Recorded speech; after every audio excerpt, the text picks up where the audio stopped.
têm mais facilidade e habilidade na troca dos seus apoios. Na época da quarta colocação, além disso, ela teve uma montada um pouco mais difícil com os atos, se comparado com as três da cabeceira, então mais na mão, ainda estão mais unidos, então mais fácil de montar. Então, leva vantagem na terceira do grau de reunião, o engajamento na descrição do seu trabalho de perna, ele traz tendência a exagerar, mais ainda ligeiramente mais diagramada, a terceira régua, e como eu falei, a regularidade na montada também é uma opção pedagógica. Vamos para a quarta, parabéns, muito obrigado. E aqui, 2 e 3 é o maior disputa do campeonato. 2 regras excepcionais, muito boa de montada. Quero parabenizar os 3 apresentadores. Essas 3 regras foram, além de bem conduzidas, tão excepcionais de boca.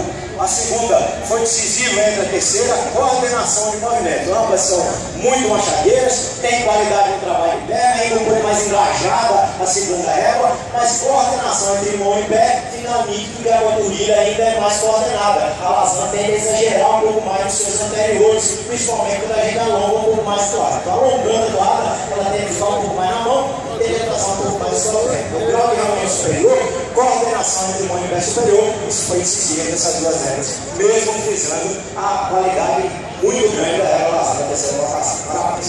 E 1 ou 2, como eu falei, o campeonato já muito parelho, mas era da cabeceira de comunidade. Ela que começou e terminou a prova da mesma forma, era uma machadeira genuína, na mão do seu apresentador, quem observou viu, foi a mais regular, está com o estilo ainda mais longo que a gente ficou atrás, está mais lisa, não tem jeito. Está mais discreta, quando a gente monta, essa realmente canta, é um animal que além de se mete no direito de boca, a gente consegue colocar ela na toada mais alongada, tirar a energia e ela não altera o tronco, não altera o eixo, continua da mesma forma, com temperamento ímpar, e daí a opção pela régua unânime do campeonato de cabeceira. Parabéns para parar uma campeonato excepcional. Muito obrigado.